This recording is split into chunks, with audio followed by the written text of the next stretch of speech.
Connecticut's Attorney General says that he's suing ExxonMobil for what he alleges is blatant negligence in the fight against climate change. Attorney General Tong announcing a major new lawsuit that's expected to be filed today against ExxonMobil for allegedly lying to residents of Connecticut and elsewhere for what he calls the debilitating effects of climate change, including sea level rise.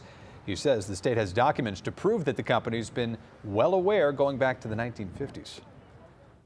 They have an army of people at their company who can shape public opinion, and they went on a purposeful, intentional campaign to convince the American people not to worry about climate change. It reminds me a lot of the tobacco cases where companies knew for quite a long time that they could have made a choice that was ethical and responsible and their legal obligation, and instead they chose another path. Well, New Haven's Mayor Justin Elicker talked about numerous projects related to climate change that the city's being forced to embark on in the tune of over $200 million, thanks to companies like ExxonMobil, who he says were negligent.